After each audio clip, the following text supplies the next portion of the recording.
Go salutations à vous tous, je vous dis bienvenue les gars dans cette petite vidéo avant-match. Barça versus Osasuna, quatrième journée de la Liga. Alors les gars, le Barça a déjà disputé un total de 3 matchs en Liga cette saison, 3 matchs en 2 victoires et un match nul. Alors on pourrait dire qu'en fait c'est un bilan plutôt intéressant pour une équipe comme le Barça, mais sauf que les gars, le Barça a déjà 2 points de retard d'une équipe comme le Real Madrid. Alors Barça versus Osasuna, quatrième journée de la Liga. Le Barça doit gagner une équipe comme Osasuna demain par n'importe quel moyen les gars, parce qu'après ça il y aura une petite trêve. Alors les gars, le Barça doit bien finir en fait en Liga juste avant la petite trêve internationale. Alors les gars, dans cette vidéo, on va parler un peu d'une équipe comme Osasuna, parce que c'est une équipe en fait qui nous a donné pas mal de fil à retour dans la saison dernière, que ce soit au match aller et au match retour. Et à la fin de la vidéo les gars, on va voir quel 11 ans Xavier Hernandez devrait titulariser demain face à une équipe comme Osasuna pour que le Barça prenne ce 3 points, parce que les gars, ce 3 points va nous être précieux tout au long de la saison en fait en Liga. Alors si vous regardez cette vidéo et que vous n'êtes pas encore abonné à la chaîne, alors n'oubliez pas de le faire pour ne pas manquer tous les avant-matchs ainsi que tous les débriefings du Barça. Alors les gars, c'est parti.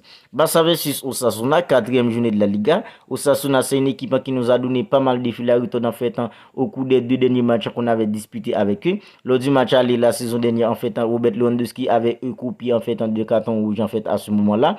N'était-ce pas une passe en sublime en fait d'un joueur comme Frenkie de Jong pour une tête en fait exceptionnelle d'un joueur comme Rafinha. Alors le Barça pourrait en fait, le Barça risquait à ce moment-là de manger un match nul face à une équipe comme Osasuna lors du match aller la saison dernière en Liga. Et au match retour, n'était-ce pas la rentrée d'un jeu comme Rodi Alba qui a inscrit l'unique but en fait de la victoire. Le Barça en fait aurait pu encore une fois manger un autre match nul face à une équipe comme Osasuna. Osasuna, c'est une équipe qui peut être dangereuse en par moment. C'est une équipe parfois qui peut être une équipe joueuse. C'est une équipe aussi parfois qui peut mettre un bloc bas et opérer par des comptes. En fait, le Barça doit être hyper vigilant face à une équipe comme Osasuna demain. C'est une équipe, les gars, parfois qui peut en fait jouer du bon football. Une équipe qui peut attaquer en fait à pas mal de reprises en fait durant la rencontre. Mais parfois, c'est une équipe qui peut mettre un bloc bas, opérer par des comptes et mettre beaucoup en fait d'impact physique, beaucoup d'agressivité. C'est pourquoi en fait le Barça doit être hyper vigilant face à une équipe comme Osasuna demain, parce que c'est une équipe qui peut être dangereuse en par moment, et parfois en fait ça peut arriver aussi que le Barça arrive à se défier d'une équipe comme Osasuna hyper facile demain. Mais les gars, le Barça doit être hyper vigilant face à une équipe comme Osasuna demain lors du 4e journée de la Liga. En fait, le Barça doit gagner une équipe comme Osasuna pour bien finir en Liga. Alors les gars, maintenant il y a beaucoup de gens qui se posent dans cette question: est-ce que Xavi Hernandez devrait titulariser un joueur comme Lamine Yamal demain ou un joueur comme Rafinha? Parce que Rafinha, lui, il a été suspendu depuis lors de la première journée après avoir écoupé un carton rouge face à une équipe comme Getafe. En fait, c'était plutôt un match, un combat de boxe en face à Getafe plutôt qu'un match de football. Alors les gars, depuis l'absence, depuis la suspension de joueurs comme Rafinha, c'est plutôt un joueur comme Lamine Yamal en fait qui jouait. Alors dimanche dernier, Lamine Yamal a fait un match exceptionnel face à une équipe comme Villarreal. Il a été passeur décisif pour un joueur comme Gavi. En fait, il a été en fait assez grâce avec une fois pas d'un joueur comme Lamine Yamal en fait qui fait que Robert Lewandowski a pu en fait inscrire le but de la victoire en fait du Barça face à une équipe comme Villarreal. Alors après le match qui nous a sorti un jeu comme Lamine Yamal face à une équipe comme Villarreal en fait en dimanche dernier. Alors les gars, cette question, pas mal de gens se posent cette question maintenant: est-ce qu'un joueur comme Lamine Yamal devrait être titulaire demain ou qu'un joueur comme Rafinha? Alors les gars, Rafinha a déjà passé 2 matchs sans jouer. Moi les gars, je suis pour qu'un joueur comme Lamine Yamal soit titulaire. C'est vrai, dans la hiérarchie, un joueur comme Rafinha est devant lui, mais les gars, ce petit en fait, il a du talent en fait. Quand il est sur le terrain, il fait des choses en fait incroyables. Alors les gars, je pense que Rafinha devrait être sur les bancs des mains pour qu'un joueur comme Lamine Yamal, et au cours du match en fait, Xavi pourrait changer un joueur comme Lamine Yamal puis faire entrer un joueur comme Rafinha. Alors ça, ce n'est que mon avis. Alors vous n'hésitez pas à réagir dans les commentaires. Selon vous, est-ce que Xavi Hernandez devrait titulariser un jeu comme Lamine Yamal demain ou dépend d'un jeu comme Rafinha? Alors je lirai tout ça dans les commentaires. Alors les gars, un jeu comme en fait Robert Lewandowski a inscrit le but en victorieux du Barça face à une équipe comme en fait en Villarreal en dimanche dernier. Robert Lewandowski qui a fait qui a fait une déclaration en fait plutôt choquante au cours de la semaine. En fait, Lewandowski disait en fait dans une interview qu'il a donnée à un journal que parfois en fait il n'y a pas beaucoup de support pour lui devant, parce que il y a beaucoup moins d'attaquants en attaquant d'une équipe comme le Barça. En fait, ça on le comprend un peu, parce que Xavi Hernandez joue à 4 milieux, c'est plutôt 2 attaquants. Robert Lewandowski, selon en fait en ses propos, il semble être un joueur en fait plutôt isolé en attaque du Barça. Il dit il n'a pas beaucoup en fait des situations en fait pour scorer des buts.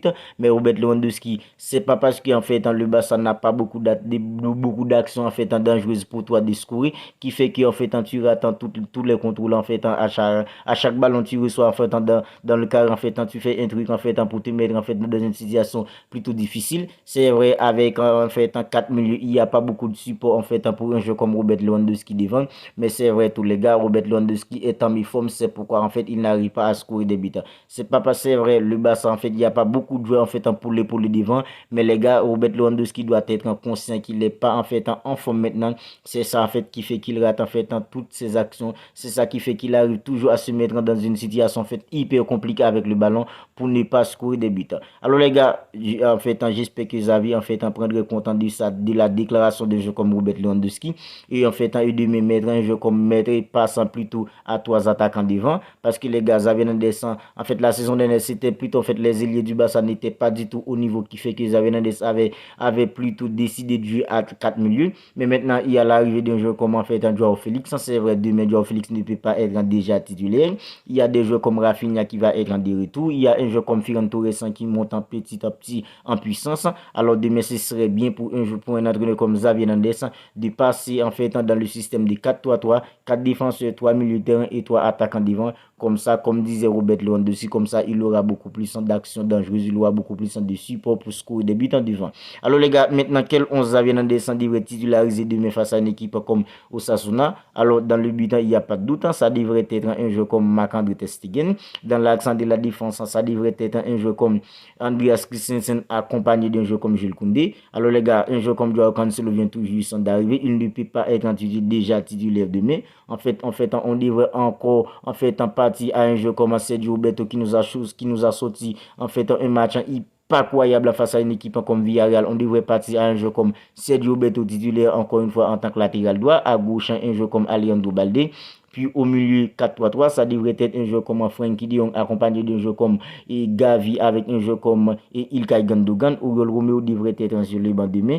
À 4 milieux, en fait, je pense qu'il y aura un jeu comme Oriol Romeo, mais à 3 milieux, soit Gavi, soit un jeu comme Oriol Romeo devrait être très probablement sur le banc de main. Et puis en attaque, les gars, 4-3-3, un jeu comme Rafinha, un jeu comme Robert Lewandowski en tant qu'avant-centre, un jeu comme Lamine Yamal, puis accompagné d'un jeu comme Ferran Torres en demain. En fait, moi, si j'étais Xavi demain, c'est ce 11-là. En fait, j'ai titularisé face à une équipe comme Osasuna demain. En fait, pour permettre à une équipe comme le Barça du Sud de faire d'une équipe comme Osasuna demain. Alors les gars, c'est déjà la fin de cette petite vidéo avant-match. Barça versus une équipe comme Osasuna, 4e journée de la Liga. Alors si la vidéo vous a plu, n'hésitez pas à la liker, n'hésitez pas à la commenter. Et si ce n'est pas encore fait les gars, n'oubliez pas de vous abonner à la chaîne pour ne pas manquer tous les avant-matchs ainsi que tous les débriefings du Barça. Parce que la Ligue des Champions c'est pour bientôt, la Ligue a déjà commencé. Il y aura en fait un Coupe d'Ivoire, il y aura en fait un Super Coupe d'Espagne en janvier. Alors les gars, n'hésitez pas à vous abonner à la chaîne pour ne pas manquer tous les avant-matchs ainsi que tous les débriefings du Barça. Alors d'ici là les gars, prenez bien soin de vous, on se capte bientôt pour une autre vidéo. Et on ne cessera jamais de le dire les gars. Visca Barça et Visca Catalunya.